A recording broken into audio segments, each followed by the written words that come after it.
Welcome back. Now, as the world marks International Women's Day, African women leaders are calling for a major rethink of global security. 30 years after the Beijing Declaration and Platform for Action, they warned that rising conflicts and the weakening of international law are putting decades of progress for women and girls at risk. The Beijing Plus 30 African Women's Movement is now urging a radical shift in how global peace and security are approached. For more on this, we are joined by the movement's chairperson, Geraldine Fraser-Moleketi. Thank you very much for your time, Geraldine. I mean, look, let's talk about the theme for this year. So our particular focus this year, and bear in mind, this is a group, a movement that has been formed intergenerationally by some of the women who went to Beijing and women who were toddlers or born thereafter. And this year we felt, as we look at the complex global security environment, that there's a need to come out strongly and say, this is the time to relook the global security architecture. We are not the first looking at this. I mean, in essence, even in Beijing, the platform of action had an anchor strategic objective that said government should examine on a regular basis part of the public budget devoted to military expenditures with a view to allocating additional resources to social and economic development for the advancement of women. If we look at the peace architecture, and this is what we're challenging, we reject the masculinized diplomacy that treats peace as a ceasefire between armed men. We demand that women be recognized as architects for peace as well and ensure their participation. We also believe there's a need to call for the end of external aggression and the weaponization of international law. True peace requires that women, as I said earlier, true peace requires the presence of justice, dignity, and the respect for the sovereign rights of all laws. In terms of leadership in action, we demand that all AU and UN-led processes include a minimum of 50% of women as mediators and negotiators. And we say we will not be silenced, we will not be moved. We will build the peace we deserve, a peace that includes not merely the absence of war, but the presence of justice for every woman and girl across Africa and the world. And I want to conclude with one point. I mean, it's quite ironic. When you look at the Beijing Platform of Action, which was really a compact that was developed by the women of the world, it was adopted with unanimity. In terms of progress there, one of the greatest areas of progress was in the area of education.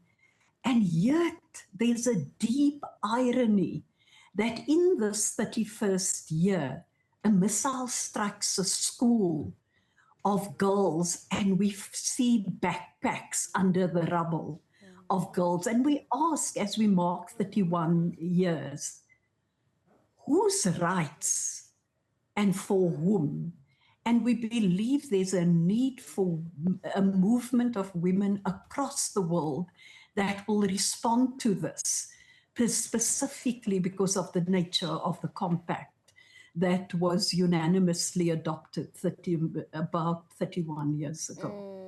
I mean, Chancellor, in some of the demands that you've listed, is this call for masculinized diplomacy in conflict zones such as Sudan and the Eastern DRC? How would you then describe a peace process led by women? What would that look like? I think we want to ensure that women are around the table. We do want to ensure that their voices are heard. They should not be seen merely as victims, because we have seen how that plays out. And that's why you would note that as we move to the 3rd anniversary of the civil war in the Sudan, it's women in the Sudan who are calling out, and one of them are part of this movement, who are actually saying, let's ensure our participation. But what is more is they've given a statistic that's alarming, that 85% of the budget in the Sudan at this point is going towards arms and defense. And that contradicts what's required when we call for the issue of peace, development, which is quite central, again, to what Beijing was, and the participation of war. So here we're saying, when we talk about the impact of conflict, there's a feminization of displacement. In Sudan, as you say, 12 million people are at risk of gender-based violence used as a weapon of war. This is the human cost of choosing bullets over bread. And we say you cannot resolve a conflict through arms. You've got to do it through diplomacy. You've got to do it through negotiation. But then you need to have women who form the majority of the population as a significant part around the table. As you have described it, it sounds like the Beijing Plus movement has moved from being just a movement to a platform into a full-scale African women's movement. What is this new organizational strength that allow you to do that couldn't be done before? Well, it's not so, well, let me deal with it in two parts. Yes, it is an Africa-wide movement. And at the moment, the participants in this group come from North, Central, West, East, and Southern Africa. They come from different sectors of society, because this particular movement deals with different areas and have working groups in these areas, which is based on the platform of action. It's not so much about a difference, but it's a movement that brings together other coalitions, movements, organizations, people. But we actually, in the name, are saying, at this point in time, let us recognize that there was this compact that was developed. Let's demand accountability on that compact. So it's not just about summits and discussions. It's actually saying, let's ensure there's accountability at all levels. Last year in November, we had there was a joint session that was hosted by the Pan-African Parliament. A communique was adopted out of that session, and the women who participated in that, there were more than 200 women present, again captured women from across the continent. So this movement is not to displace, it's not to replace, it's not to replicate, but it's simply saying, let's galvanize everything that's out here, because the world needs a movement at this particular point in time to stop what we are seeing have play out in Cuba, to stop what's happening in the Middle East, to stop what's happening in all other places of the world, including on our continent, whether it's Sudan, the DRC, parts of Ethiopia, or elsewhere. And it's we, the women, who must come to the fore and say, how do we bring our voice together, our global voice together, where we want to reshape the peace architecture as we see it. We also believe that when we look at the Security Council, and as there's a discussion of reform, we also need to look at the composition, because I looked this morning at work that had been done by Joseph Stiglitz and Professor Bulmus, Linda Bulmus, and they said if you look at the 1:3 debt ratio, every dollar spent on war today creates $3 in future ghost budgets, which is lost to trauma, care, debt, and lost productivity.